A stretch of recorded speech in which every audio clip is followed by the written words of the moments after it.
This is DC Channel Guns. Like and subscribe. Thank you for watching. What up, this DC Channel Guns, coming at another gun video. Appreciate you watching, like, share, and subscribe. So I want to appreciate all my subscribers, I want to appreciate all good information. Appreciate y'all for coming to the video. Appreciate all the support and love. Appreciate everything that y'all do for the 2A community. And like I said before, y'all the star people. I'm just a messenger, I'm just every citizen trying to uphold the Constitution, defend the Second Amendment. So with that said, we need to get out and vote to preserve the Second Amendment, people. That is the goal, and we got to do that. And so right now, this video, we're going to talk about gun buybacks. I'm talking about right now, gun buybacks has surged across the country. I'm seeing gun buybacks everywhere now. And, you know, this is some of these efforts that you have departments all across the country. They have these plans right now where they're doing these gun buybacks. And they have these plans over a course of years to try to pretty much stop all the high gun violence and crimes and stuff that is going on in the cities. And right now, this country has experienced a surge in gun crimes and gun violence and stuff like that. So with these gun buybacks, they're saying that this plan will pretty much reduce gun violence. Now, I've been covering this for a while, and, you know, gun buybacks do not reduce crime and do not reduce gun violence, because I'm talking about the criminals are not turning in their guns. You know, most of these people who are walking up to these gun buybacks are people who have, you know, old firearms for family members and stuff like that.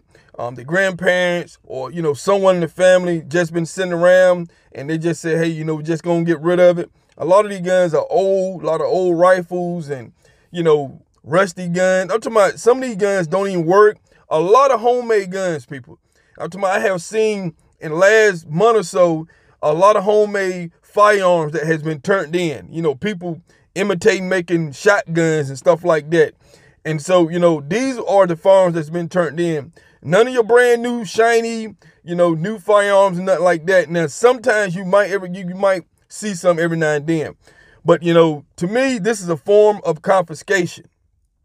And where you have citizens pretty much turning in guns. Now, you know, they give out gift cards and all this kind of stuff. And then some of these firearms has a lot of good history to it and worth a lot of money. So some of these departments have made a lot of money off some of these firearms because of the history and the value of some of these firearms that some of the citizens don't know that they have turned in, that was passed down through the family, and they just probably want to get rid of it.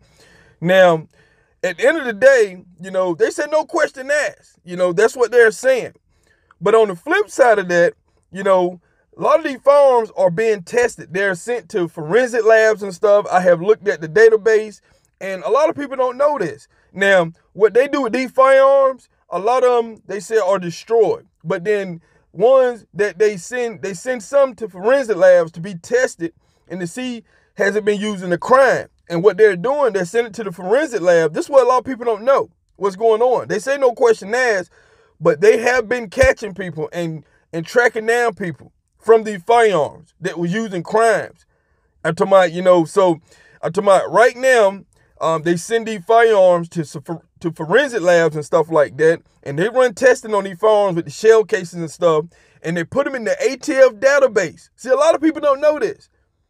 These schemes and stuff that I've been saying, and they put it in the ATF database, and what they do a search all over the country and net and see can they get any matches, you know, with these firearms and stuff like that. And they have been solving crimes and stuff because, you know, with these gun buybacks. So, you know, these firearms are pretty much sent to forensics. They're not, I'm talking about, they're not just destroyed and all this kind of stuff. They've been solving crimes with these gun buybacks. They've been pretty much putting some cold cases to rest because of these gun buybacks and stuff like that. And so, you know, a lot of people don't know that. You know, they just go turn them in and stuff like that. But guess what? They have been catching people because of these buybacks and stuff like that, tracing these farms and stuff like that through, you know, where it come from and all this kind of stuff. So they have been doing that. So like I said before, it's a lot of things when it comes to these gun buybacks that people don't understand, they don't know and stuff like that. And some of these firearms are in great condition. They're not destroyed. They're recirculated right back into the public. They're sold at auctions and stuff like that. They're sold to wholesalers, gun dealers and stuff like that. So they end right back up on the streets. Because, you know, right now, the city are using a whole lot of tax dollars to fund the operations. And a lot of people don't look at that part. This is your tax dollars that fund the operations that they're using in, you know, in these pretty much gun buybacks and stuff like that. So they're getting money from the citizen, and they're taking that money to be given out for the firearms been turned in the form of gift cards and stuff like that. So they're using your tax dollars to fund the operation. So it's not cheap. It's not free. So they're getting this money from somewhere, and that's your tax dollars. So like I said before, I'm talking about, you know, at the end of the day, this is a form of gun confiscation. So I want to pretty much update people on these gun buybacks and stuff like that. And like I said before, these firearms are sent to forensic labs and stuff like that. I had read articles where, you know, a lot of these firearms are being held right now because of the pandemic situation.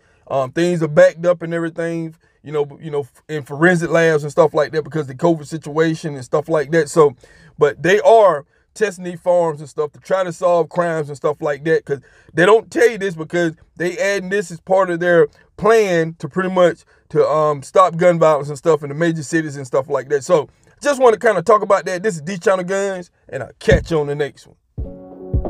This is DC Channel Guns. Like and subscribe. Thank you for watching.